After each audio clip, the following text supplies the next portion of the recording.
오늘 보실 말씀은 시편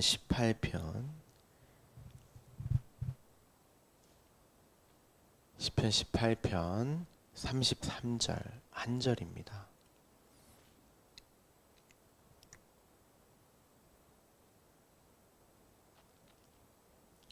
시편 18편 33절 우리 한 절만 봉독하도록 하겠습니다. 나의 발을 암사슴 발 같게 하시며 나를 나의 높은 곳에 세우시며. 아멘. 계속해서 시편 18편을 보도록 하겠습니다. 18편이 어떻게 시작되었었죠? 여호와의 종 다윗의 시, 이렇게 소제목으로 표제어로 시작을 했습니다.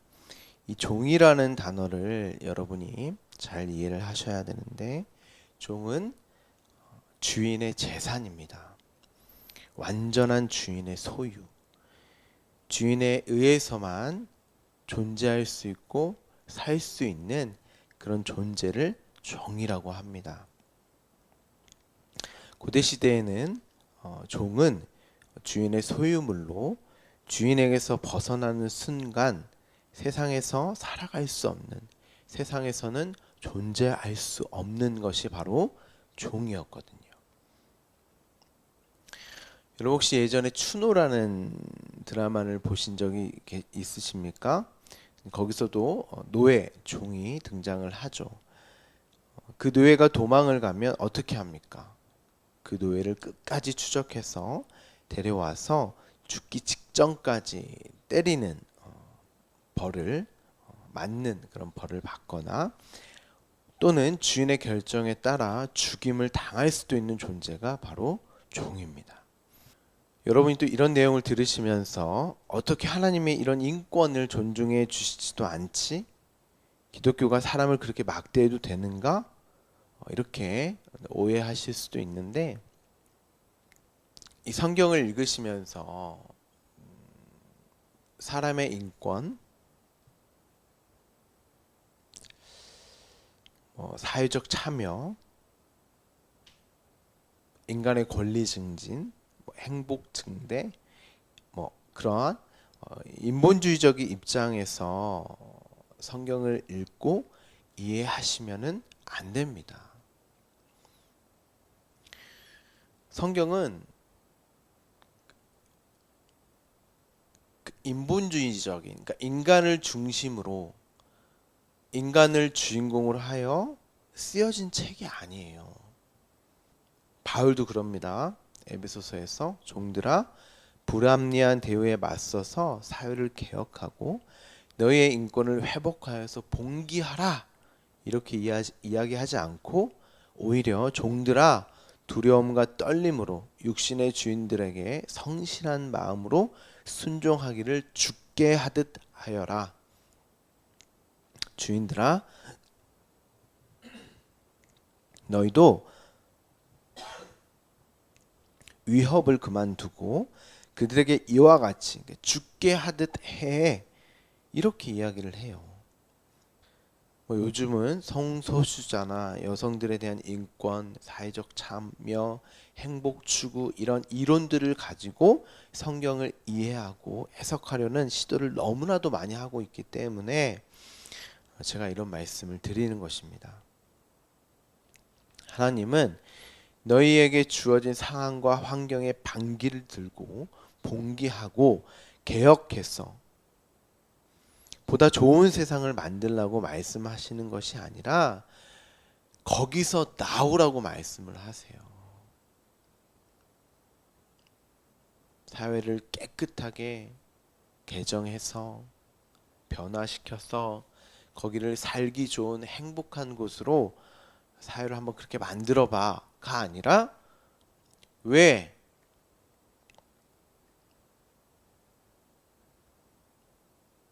내 백성들아, 왜 내가 너희를 거기서 나오라고 하는지 알아? 거기서 나오는 게 뭐예요? 종들은 예수님께 하듯 주인에게 하고, 주인들은 예수님께 하듯 종들에게 하는 게 세상에서 나오는 거예요. 세상 속에서 세상의 원리와 기준과 가치로 살지 않는 게 세상에서 나오는 거예요. 요셉이 창세기에 보면 요셉이 그렇게 살지 않습니까? 우리의 기준으로 보기에 얼마나 억울하고 원통하고 분한 인생입니까? 그런데 요셉이 억울하다고 원통하다고 분하다고 써 있는 구절이 한 구절이라도 있습니까? 오히려 성경은 요셉의 인생을 형통이라고 말을 합니다. 왜냐하면 그 삶 전부가 하나님이 요셉과 함께 했던 순간들이었고 하나님이 하나님의 능력으로 요셉을 띠띠우고 완전하게 하시는 삶이었기 때문이에요. 요셉이 노예의 삶에서 벗어나려고 했습니까? 오히려 주인에게 충성을 했고 억울한 일을 당하여서 감옥에 갇혀 있을 때에도 그 순간에도 하나님이 원하시는 삶으로 하나님의 말씀을 이해하고 해석하는 하나님을 그려내고 나타내는 하나님의 종의 모습으로 그 삶을 살아냈어요. 요셉은. 그게 거기서 나오는 거라니까요. 세상에서. 그리고 성도는 하나님의 자녀는 왜 나는 이 세상에서 나와야 하는가? 왜 나는 하나님을 의지하고 의존하지 않으면 안 되는가? 왜 나는 하나님의 구원이 필요한가를 경험하기 위한 세상이지. 이 세상을 바꾸고 개혁하여서 좋은 세상을 만들기 위해서 우리가 이 땅을 이 인생과 역사를 사는 게 아니에요, 여러분. 요셉은 애굽으로 가서 바로의 꿈을 해석해 줄 때도 그는 아무것도 한 게 없었어요. 그냥 이 세상의 실체, 꿈인 이 세상의 실체를 낱낱이 폭로한 것밖에 없습니다.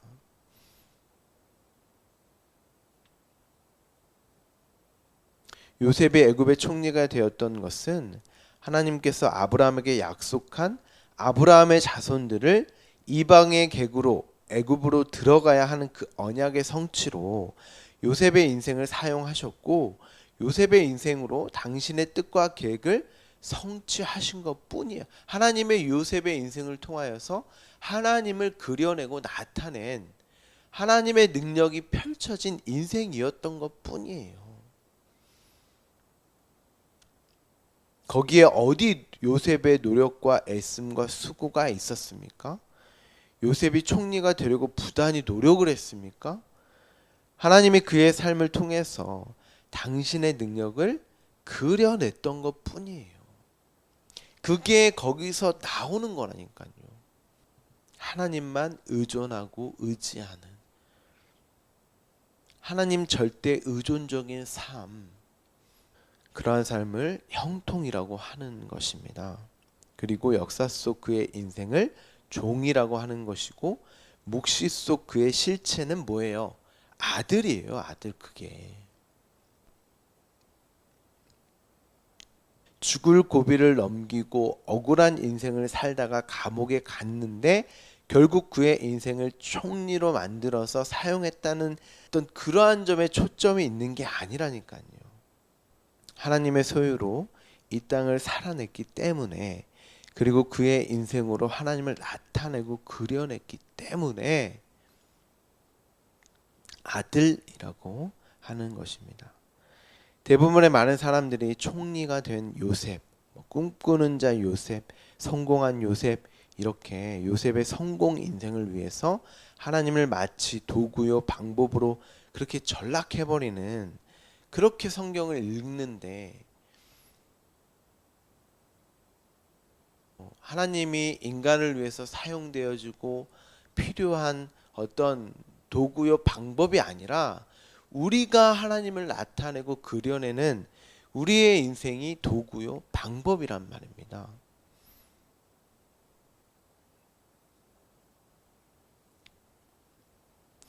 요셉이 애굽에서 행복했겠어요, 여러분? 요셉이 누구를 모형하고 그림자로 살다가 간 인물이에요? 예수님이에요. 여러분, 예수님이 행복하셨나요? 이 땅에서? 복음서를 잘 보세요. 예수님이 행복하셨다, 즐거웠다, 웃으셨다라는 단어나 표현된 문장이 하나라도 있습니까? 오히려 화내시고 욕하시고 우시며 한탄하셨어요. 이 땅을 살아가시면서. 우리는 이 역사를 살아가면서 하나님의 하나님 되심, 하나님이 나를 통하여 당신을 나타내기 위한 종, 아들의 삶을 사는 거예요. 그런데 그게 십자가의 삶, 십자가의 도, 십자가라는 그런 방법, 이제 다윗은 길이라고 이제 표현을 했는데, 그런 십자가는 내가 부인되고 부정되는 것이 십자가잖아요. 나는 왜 나를 신뢰하고 믿는 자가 아닌 하나님에 의해 하나님만을 의존하고 의지하는 자로 살게 되는가로 이 인생을 반드시 살게 되어 있습니다. 그게 창세전 언약이고, 그 언약은 영원 묵시에 이미 완료되어졌으니까 우리의 삶이 그 완료된 목적지로 향하게 되어 있단 말이에요.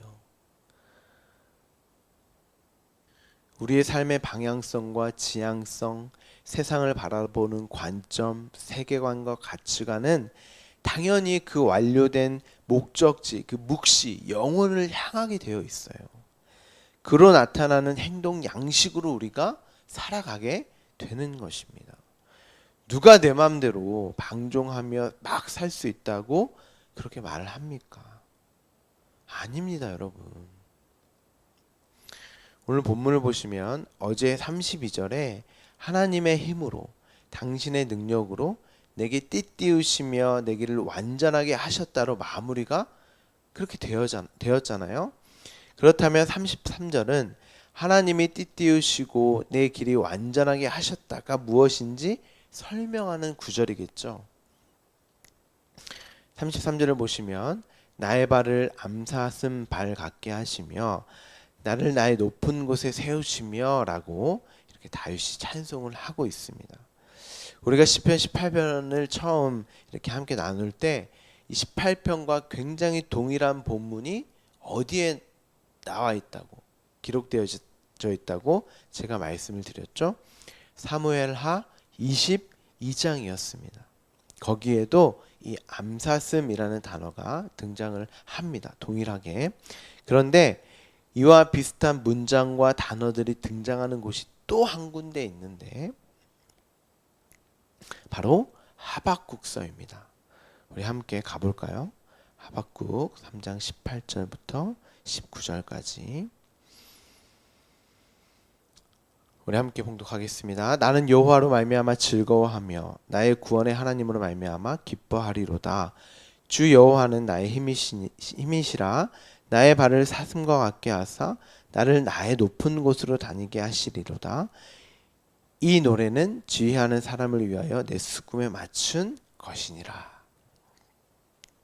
자, 보시면 다윗의 쓴 시편 18편에 등장하는 문장과 매우 비슷한 이런 단어들이 등장을 합니다.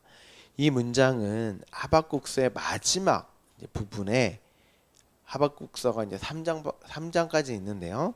18, 19절이 마지막 구절이에요.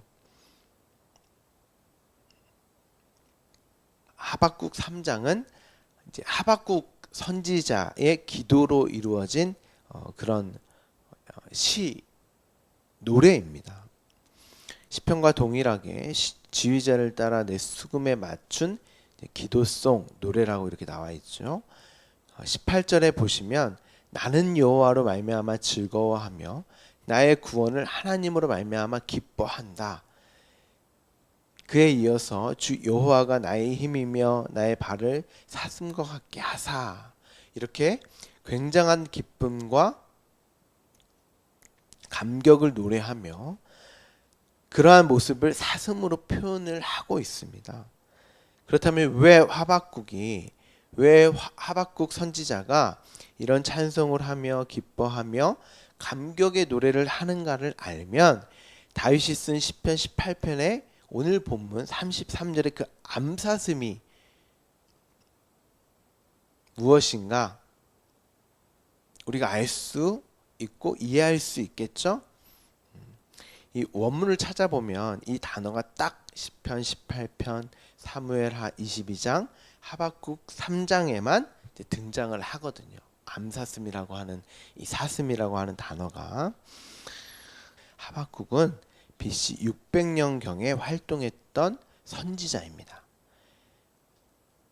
그때가 어느 때냐면 바벨론이 북이스라엘을 망하게 한 아수르를 무너뜨리고 이스라엘 쪽으로 남하를 하고 있을 때였어요. 그러니까 이제 이스라엘을 이제 침략하려고 그럴 시기였는데 바벨론을 들어서 하나님이 유대를 치신다는 그런 배경 속에 있는 선지서인데 이 하박국 선지서가 그 모습을 본 하박국이 하나님 앞에 나아갑니다. 그리고 따지기 시작을 하죠.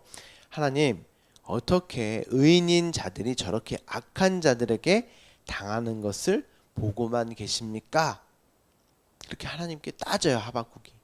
그러자 하나님이 하박국아, 내가 착한 놈이건 악한 놈이건 이제 갈대아 이 바벨론을 들어서 모두 멸해 버릴 거야. 남유다를 내가 망하게 할 거야. 이렇게 이야기를 하세요. 그러자 하박국이 하나님께 또 항의를 합니다. 당신은 영원전부터 계시던 분이 아니십니까? 당신은 불의를 보고만 계시지 못하시는 분인데 어찌 악한 자가 자기보다 의로운 자를 삼켜도 잠잠히 계십니까? 아니 하나님이 어찌 바벨론을 우리보다 더 나쁜 놈들임에도 불구하고 그 바벨론을 들어서 우리를 치게 하십니까? 너무한 거 아닙니까? 그렇게 하나님께 따져요. 항의를 합니다. 그러자 하나님이 하박국에게 다시 말을 합니다. 너는 이 묵시를 기록하여라. 너가 똑똑히 기억하여서 너가 방금 이야기한 영원전부터 있었던 내가 말하는 이 말을 읽을 수 있게 모든 이들이 읽을 수 있게 기록해. 이렇게 하박국에 말씀을 하시죠. 그러니까 이런 단어들이 이제 등장을 하기 때문에 제가 묵시며 영원이며 이런 말씀을 제가 미리 드렸던 거예요. 설명을 드렸던 거예요. 하나님이 하박국에게 말씀을 하십니다. 이 묵시는 정해진 때가 있다. 내가 종말에 관하여 말을 한다. 의인은 믿음으로 말미암아 사는 거야. 이렇게 말씀을 하세요. 의인은 믿음으로 말미암아 사는 거야. 여러분 너무나 잘 아시는 말씀이죠. 바울이 이 하박국서 이 본문을 가지고 2장 14절인가요? 거기서 말을 하죠. 하나님의 의가 나타나서 믿음으로 말미암아 믿음에 이르게 되나니.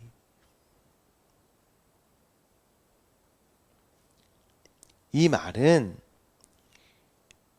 의인은 믿음으로 말미암아 사는 거야. 이 말은 무슨 말이냐면 믿음으로 말미암는 의를 가진 자가 산 자다. 이런 의미예요, 여러분. 믿음으로 말미암는 의를 가진 자가 산 자다. 의인은 반드시 믿음을 보여야 해. 이런 의미가 아닙니다. 믿음으로 말미암는 의를 가진 자가 바로 산 자야. 이게 정확한 번역이에요. 하나님이 하박국에게 이렇게 말씀을 하셨던 것은 너희가 무슨 자격이 있다고 나에게 와서 따지는 것이냐? 너희가 선민이고, 지금 남유다 이스라엘에게 말을 하는 거잖아요. 너희가 선민이고 율법을 지키고 제사를 행한다고 선과 악을 말하며 너희가 자격이 있다고 나에게 운운하는 것이야? 오직 믿음으로 말미암는 의를 가진 자만 산 자야. 믿음이 뭐라고 했어요, 여러분? 인간의 어떠한 자격과 조건, 행위를 모두 부정하는 단어였잖아요. 믿음 자체가 자신에 대한 신뢰와 믿음을 모두 부정하는 단어니까요. 그렇죠? 바울은 이 하박국서 이 대목을 가지고 하나님의 의가 나타나서 믿음으로 말미암아 믿음에 이르게 된다고 말을 하잖아요. 인간의 어떠함이 아니라 어떤 자격, 조건, 그들의 행위, 율법 지킴, 제사, 자격이 아니라 하나님의 하나님 되심, 하나님의 능력으로 말미암아 나타나는 그 의, 하나님의 믿음이 너희를 믿음에 이르게 하는 거지. 그 의로 말미암아 믿음이 너에게 선물로 주어져서 그 믿음으로 말미암아 너희가 산 자가 되는 거야.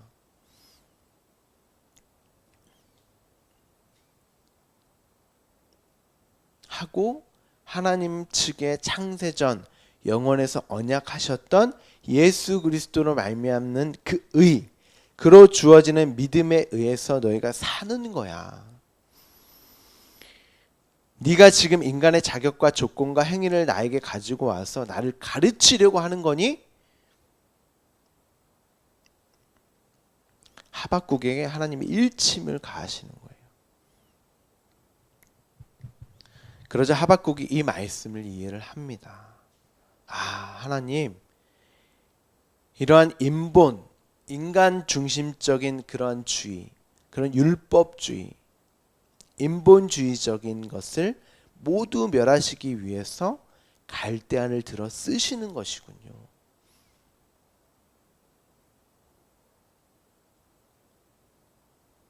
그렇다면 수년 내에 주님의 일을 소생시켜 주소서. 여러분, 이 소생이 여러분이 너무나도 잘 알고 있는 부흥이라는 단어입니다. 하루빨리, 하박국이 그러죠. 하루빨리 그 일을 이루셔서 우리를 죽어서 살게 하옵소서. 이런 뜻이에요.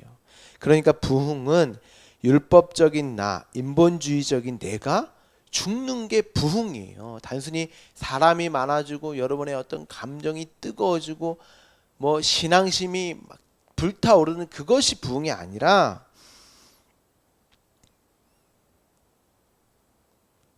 이 모든 역사뿐만 아닌 자신의 삶과 인생 안에 자기 중심, 자기 자신을 중심에 놓는 주인처럼 사는 그 내가 죽는 게 부흥입니다.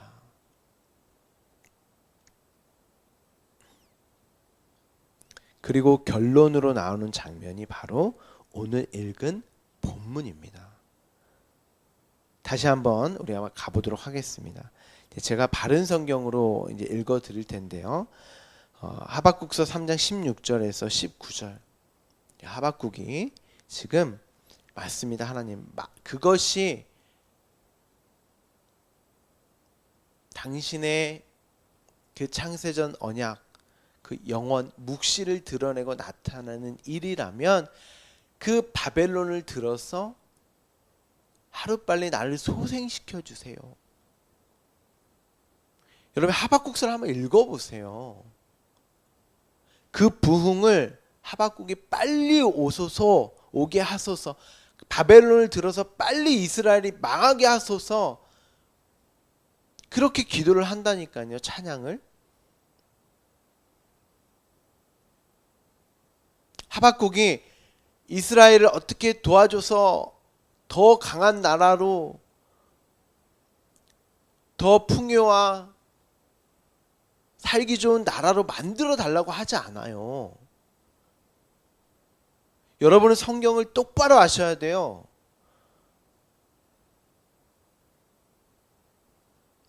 그리고 나서 결론으로 기록되어져 있는 본문이 여러분이 너무나 우리가 찬송으로도 부르는 그 본문인데요.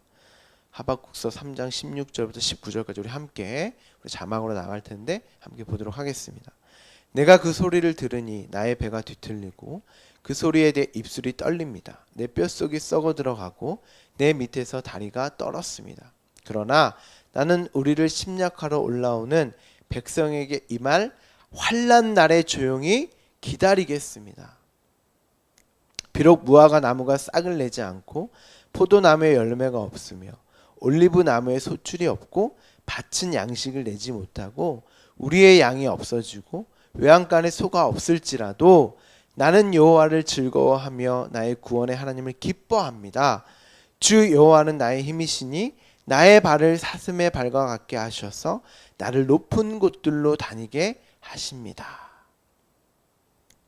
하박국은 16절에 환난에 대한 두려움에 떱니다.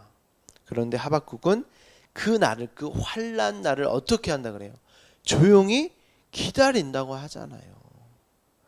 왜냐하면 창세전에, 영원전에 이미 성취된 언약이 반드시 이 역사와 하나님의 자녀의 삶과 인생을 통해서 그려내시고 그로 하나님의 구원의 능력과 찬송을 나타내셔야 함을 하박국은 아는 거예요.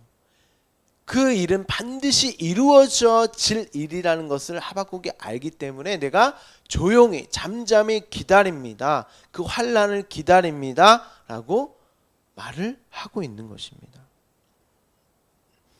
하나님은 인간이 역사의 주인, 자신의 삶과 인생의 주인이라고 생각하고 힘으로 여기는 모든 것들, 이 땅을 살아가며 자신의 근거로 여기며 살아가는 그러한 것들을 모두 없애버리겠다는 거예요.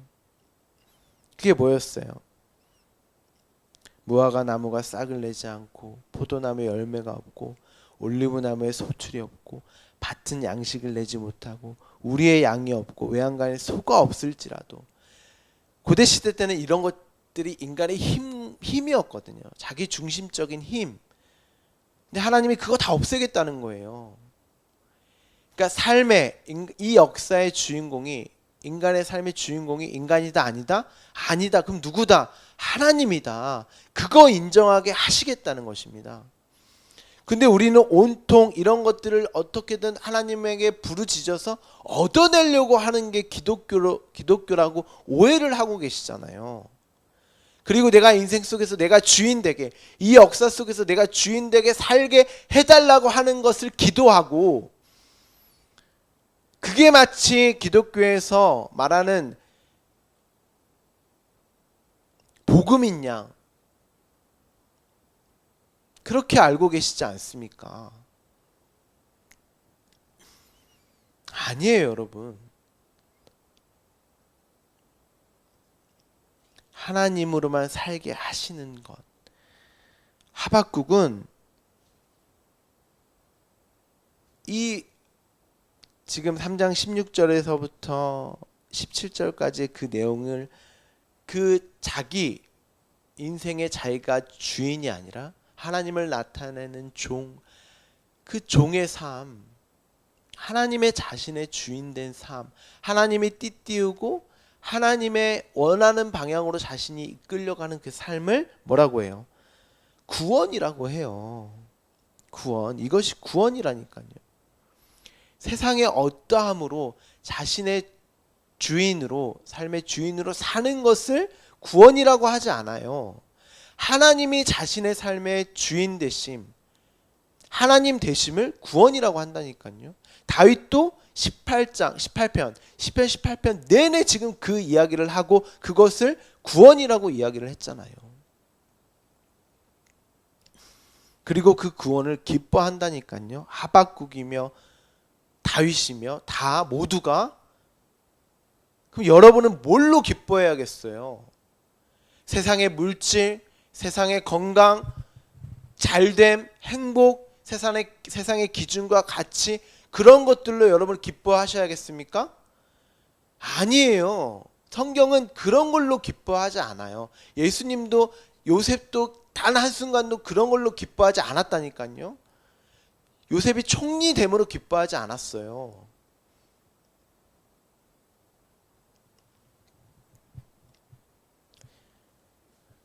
하나님의 구원, 그 구원으로만 기뻐하는 거예요. 오늘 본문인 시편 18편 33절에 나의 발을 암사슴 발 같게 하시며 나를 나의 높은 곳에 세우시며 가 등장하잖아요. 동일하게. 그러니까 그 구원으로 말미암는 기쁨의 노래와 찬송을 하는 거예요. 이 역사의 주인은, 내 인생의 주인은 하나님이시구나.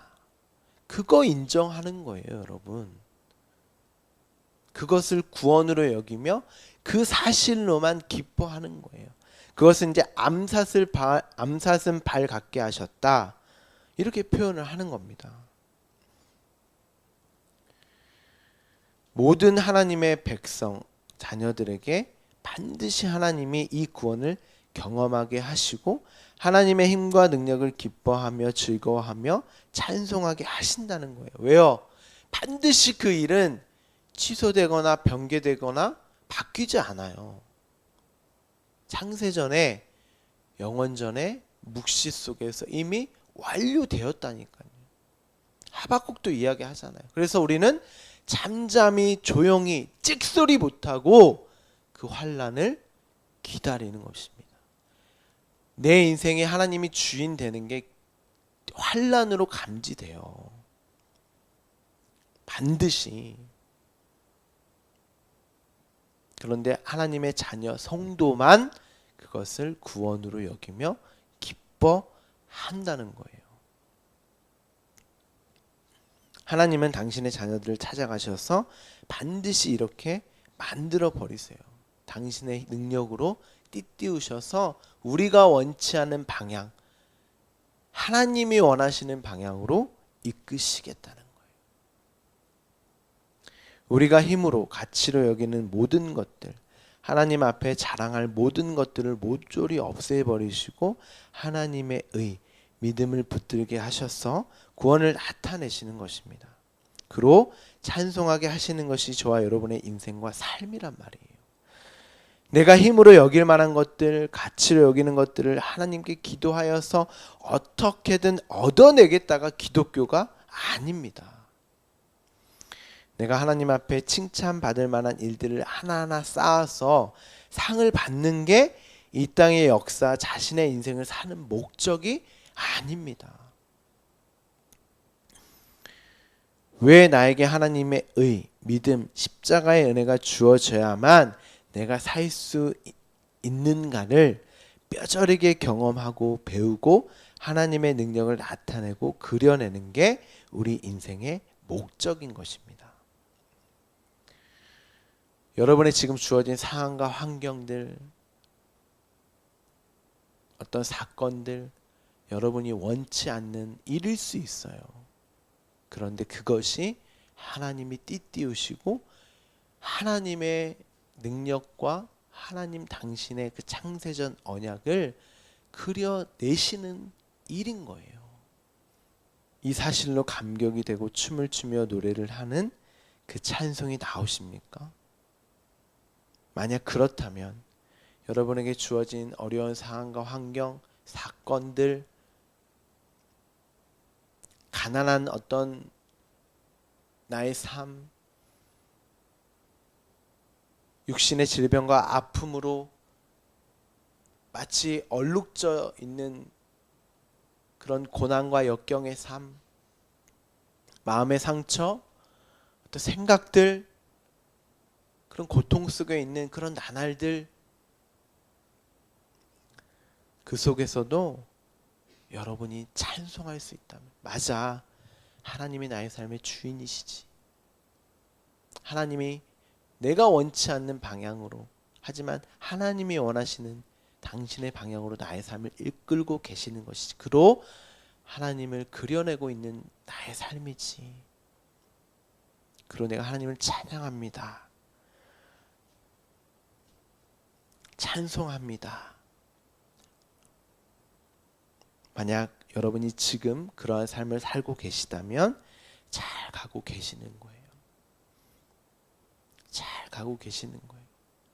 그게 하나님이 유일하게 받으시는 영광입니다. 그로 여러분이 하나님의 자녀가 맞는 거예요. 오늘 이 말씀을 통하여서 그 하나님의 자녀의 삶을 살아가시는 여러분에게 조금이나마 힘이 되셨기를 간절히 소망합니다. 기도하겠습니다.